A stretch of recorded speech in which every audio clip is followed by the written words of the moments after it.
Hello and welcome to Town Meeting TV's ongoing coverage of Town Meeting Day 2024, which will be Tuesday, March 5th this year, or actually next year, 2024. Town Meeting TV hosts forums with all candidates and covers every question you will see on your ballot this year, introducing you to community decision makers and connecting you with issues that shape your local community. You can find all of our forums at ch17.tv or on our Town Meeting TV YouTube channel. This forum is also in advance of the Burlington Democrats Town Meeting Day Nominating Caucus, which will be on Sunday, December 10th. Voting for that caucus will be held virtually, with limited in-person voting for those who need it. You can register online to vote in that caucus at btvdems.org. Tonight's program, we will hear from one of the candidates running for the Democratic nomination for the Ward 7 City Council seat, and that is candidate Lee Morrigan. Thank you so much for joining us, Lee. Thanks for having me, Bobby, and thanks to Town Meeting TV. Totally. So there is one other candidate seeking the Democratic nomination for the Ward 7 seat. That is Evan Litwin, and Evan was not able to join us for this forum tonight. But we have a prepared list of questions for you, Lee, and we also have the phone lines open at 802-862-3966. And if you call in with your question for Lee, we will prioritize your question and get your call on the air. So with that, maybe let's jump in. You ready? Sounds great. Okay, so your opening statement, please tell us why you should be nominated to represent the Democratic Party for the upcoming Ward 7 City Council election. Great. Well, again, thank you so much, Bobby, and thanks again to Town Meeting TV for having me. My name is Lee Morrigan, and I'm running to be your next City Councilor from Ward 7 to build a Burlington where everyone feels safe, secure, and supported. I grew up as a queer kid in a single-parent household, living paycheck to paycheck, seeing every day how hard my mom had to work to provide for us. From a young age, it was obvious to me that if I wanted to see real change in my community, I would have to step up and be that change. I've been doing that in Burlington, helping manage millions of dollars in public funds as the vice chair of the Parks Commission, and innovating to ensure our parks are places for all of us. I'm proud to say that I was appointed to the position with support from Democrats, independents, and progressives. And since that appointment, I have worked with the council to bring common sense reforms that build bridges rather than cut us up along party lines. We need someone who can hit the ground running on day one, to get to work, and bring much needed experience to the council. I am the only person who cared to show up today because I care about you and serving my community. I look forward to your questions. Great, thank you, Lee. So our first question tonight is about public safety, and before I jump into that, I will just remind folks that you can call in 802-862-3966 with your question. But let's start with this question here. So arguably the most talked about issue right now is whether the streets of Burlington are safe. So how do you think the City Council should address these public safety concerns? Absolutely. When I'm out talking to my neighbors, the top concern for people is public safety. And I'm happy to talk about that. Public safety is a passion of mine. It's something I've been working on the Parks and Rec Commission. I'm very focused on that, and I've been collaborating with city employees and first responders on finding solutions that work for everybody. So an issue that is not controversial is the current police cap. So a tripartisan effort agreed on a cap of 87. Now, we are currently at least 19 officers below that cap as of the data available at the October Police Commission Chief's Report. And so I'm concerned with how do we get to that cap? And I think we do it through incentives. People talk a lot about community policing. It's a buzzword right now. I think to have true community policing, our police have to feel connected to their communities. It's hard to do that when they can't afford to live here. So I'm thinking, let's do some incentives. Let's do a housing stipend so our officers can live in the city that they serve. That being said, I'm focused on harm reduction.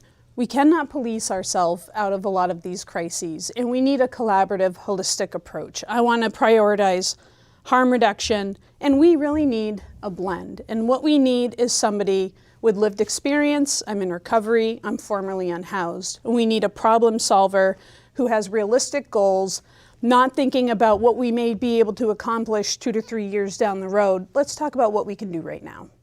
Great, thanks, Lee. So our next question here is about partisan politics. So what is your experience with the current state of political division across ideological and party lines, specifically in Burlington? What have you done to build consensus and learn from disagreements? Thanks, Bobby, for that question. Great question. So to answer that, I got to backtrack a little bit. In 2011, I sustained a workplace injury and I needed surgery for. Now, anyone who has had to deal with workers' comp can tell you there's a lot of difficulties there. And because of a workers' comp disputing my claim, I had to wait almost a year to have the surgery I desperately needed. And that experience made me an advocate once I was healed and ready for healthcare access. And in fact, that's what drew me to the Progressive Party. The progressives prioritize healthcare as a human right that everybody deserves. And I agree with that. So my roots are in the Progressive Party. This is true. But we're dealing with a lot of issues in Burlington that transcend party politics. Chief among them is public safety. Public safety can work for anyone, regardless of what party you fall into. And I feel that my neighbors, more than being concerned about political parties, is they want someone who is rooted in the community and who has the relationships. I've been appointed to the Parks Commission twice by a tripartisan effort on a Democratic-led council. I have great relationships on both sides of the council, and I have been getting things done with the council. So I'm ready to step up and do that as a councilor for my community. Great. Our next question is about housing. How should the city of Burlington address the need for safe and affordable housing for the people who work, live, study, and visit the city of Burlington? You know, it's a double-edged sword living in such a desirable community. We saw an influx of people during COVID because we live in a beautiful area and we had very low COVID rates, I think due in large part to our response. We had a great COVID response. But we have a broken housing system. We have expensive rents and we have a very low vacancy rate. For me, I think a key part is looking at zoning changes. I believe in high density housing so we can bring down those rents. I think a key part of our housing issue is we need to look at the role that landlords in UVM has played in that. Now, I believe wholeheartedly they need to be invited to the table to be partners. But when they fall short of their duty to take care of this community that they are in, then they need to be held responsible and accountable by the City Council. We also have an unprecedented unhoused crisis, and we do not have enough sheltering options for our people, and that's not right. As a formerly unhoused person, I will tell you that anybody in the city that tonight wants to be sleeping under a roof should be able to do that. That's a very simple thing, and we cannot meet that need. We need to expand our sheltering options, and to do that, we do need help from the state. The state needs to play a part, but we can lead from Burlington, building a stronger relationship with all of our legislators, building a stronger relationship with other mayors, and really approaching this from a collaborative angle. This is personal for me. I see myself in these folks when I'm out and about downtown, and I was there once. But I remain optimistic that just as I was able to go forward through that, I believe our neighbors can too, and we can all come together and be part of that solution. Our next question is about addiction and the opioid crisis. What is the city doing right now, and what are the biggest changes you see that need to happen to help both the people suffering from addiction and those around them impacted by the effects? And as a follow-on to that, do you support safe injection sites? You know, Bobby, the sad truth is we are losing too many people. There are so many families that this year at the holiday time, they're going to look around their dinner table and there's going to be an empty spot. And that's not okay. We are in a crisis, and I believe that overdose prevention centers have a role in getting us out of that crisis. These centers have been in operation for years in the US and around the world. I particularly am partial to the model used in New York City through On Point NYC.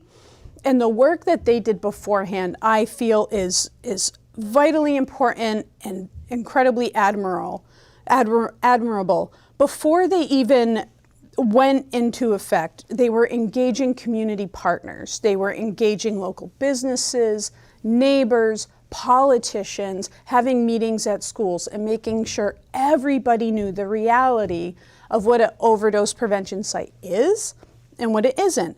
And they leaned into that and dispelled the misrepresentations and misinformation with fact. And the results are clear. They are serving a lot of people, they're keeping millions of syringes off the street, and they are doing great work. And I think the key thing about overdose prevention centers is when people access those services, they are every time having the ability to connect with resources to get into recovery. A sad thing we see, and we got this data from UVM, is that a very small percentage of people who die from overdoses have actually entered any form of recovery, and we need to change that. Next, we're going to talk about racial justice. So where do you see systemic racism showing up in Burlington, and what can the City Council do about it? So Bobby, the truth is that systemic racism touches all of our systems because our systems were not made for everybody. We see this and the harm that systemic racism can lead to. And what happened, this tragic event, the tragic shooting a few weeks ago, where 3 young men who the only thing that they were doing was speaking Arabic and wearing keffiyehs. And they were shot for who they were.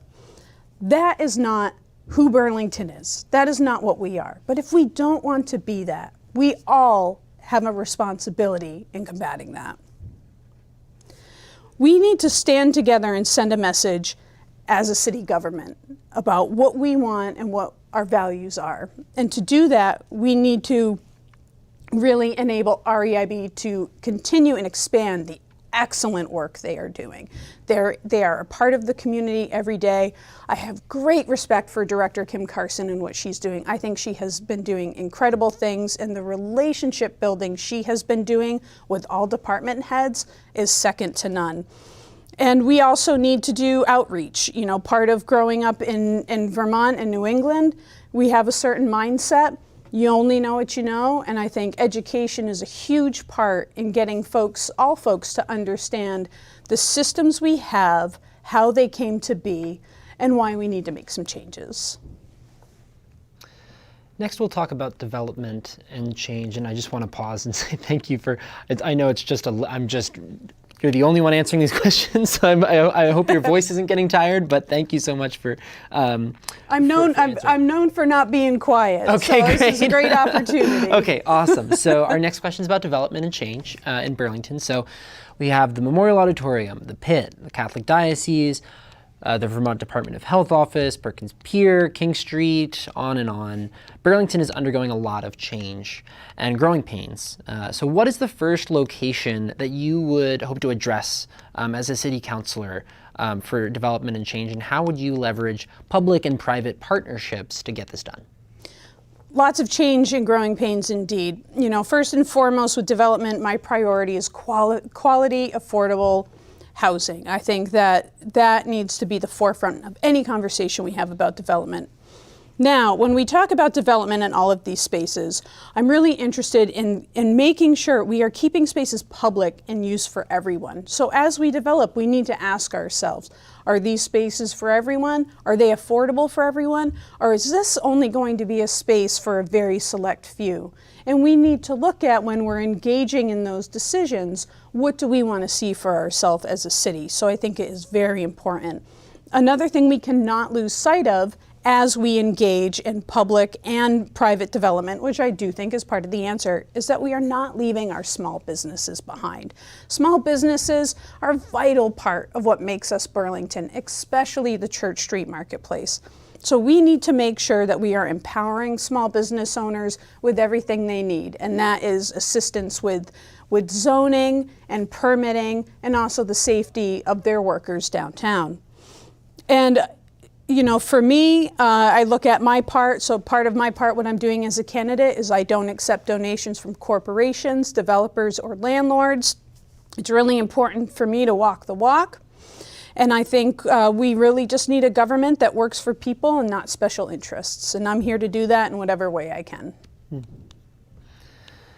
Great. So we'll now switch to talking about climate change in Burlington. So the city's net zero energy by 2030 goal is defined as reducing and eventually eliminating fossil fuel use from the heating and ground transportation sectors in Burlington. So this NZE goal is ambitious for both its rapidity and comprehensiveness, and it will require holistic transformation in the city.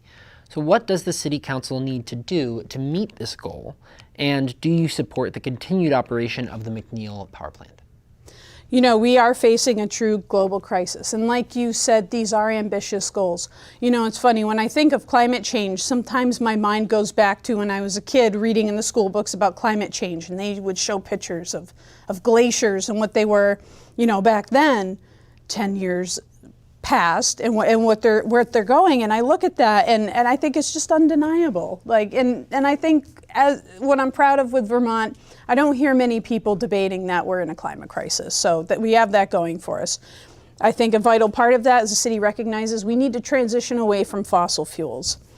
I think we also need to transition away from burning biomass. I know McNeil was very controversial, and there are reasons for that. I know that there's the immediate concerns with that, but it is my duty as someone who cares about Burlington. We have to look at the long term. We have to look at the bigger picture. And I do not feel that burning biomass is a viable part of our future plan for Burlington. I think another way we look at our climate crisis is we look at free public transit. Most experts would agree that the first stop for reducing emissions in a city is to broaden your public transit. I think we have a good foundation of public transit. I think we can go further. Keeping it free is a big part of how we do that. I'm interested in climate resilience. I'm interested in how we can look at accepting climate refugees that we're going to be seeing and limiting our emissions and taking a broad collaborative approach with the full council and administration to do that. Awesome. So we only have maybe a couple questions left. So this next question will be about gun control. So high profile, as you know, high profile and devastating shootings have had a huge impact on our community over the last couple of years. So what will you do as a city councilor to advocate for changes that could curb gun violence? Yes, excellent question. I know gun control is important to many people. So I grew up in Unity, New Hampshire, big hunting community. In fact, I had an excellent neighbor who loved to hunt, but his wife wouldn't allow him to have venison in the house. So I benefited greatly from that. Thanks, Bob. You know, so I respect hunting. I respect activities like target shooting. These are important traditions, especially in Vermont. But guns do not make us more safe in Burlington, and especially downtown. I believe that wholeheartedly. We don't need them downtown. Now, this is a key difference between me and my opponent. My opponent has said that if people are worried about going downtown, that part of that answer is civilians arming themselves. I reject that wholeheartedly. I believe that guns need to be locked away in safe storage until the time they are used for a safe activity like hunting or target shooting. I don't think the place for guns are on your hip when you go to your favorite restaurant downtown or you're walking through City Hall Park. This does not make us safer. It does not make the police safe. It does not make the people around us safe, and it does not make us more safe. Thank you, Lee. Just one more question here. So this March, non-citizen voting will be in practice for local elections. So this is one of the first elections where we'll have all resident or non-citizen voting. So what are some ways that you will work to empower non-citizen residents to vote in this election? I am thrilled about this development, Bobby. This was something I advocated heavily for. I voted for it, so I'm thrilled. Now, it's important to keep in mind that the Republicans did try to strip this. The Republicans have fought it in court. It has passed that challenge. So non-citizen voting is here to stay, and I'm very happy for that. So this means we need to increase our engagement.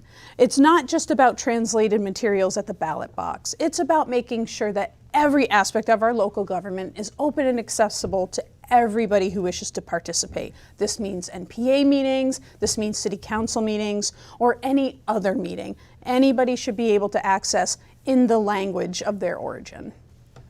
Thanks, Lee. I think that pretty much wraps it up. We'll have time for your final closing statement for your candidacy for the Democratic nomination for Ward 7 City Council seat. Excellent. Well, once again, Bobby, I want to thank you so much. This has been a pleasure. So, folks, we can do this. We can build a better Burlington. I know we can go forward together, building bridges between neighbors and standing up for what's right. But we need someone with the know-how, the experience, and the relationships to get the job done. I'm ready on day one to be the kind of counselor that Ward 7 and our city deserves. The biggest difference between myself and my opponent is on display here tonight. I show up. I will answer your questions, and I will level with you. Tonight, I'm asking for your vote in the Democratic caucus this Sunday, December 10th. If you still need to register, please head to the Burlington Democrats website or leeforburlington.com.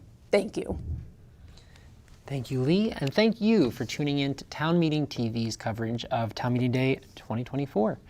You can find this and many more forums online at ch17.tv. And don't forget that you can vote in the Sunday, December 10th Democratic caucus at the Burlington Democrats Town Meeting Day nominating caucus, Sunday, December 10th. Voting will be held virtually with limited in-person voting for those who need it, and you can register online at btvdems.org. Thank you so much for tuning in, and so long.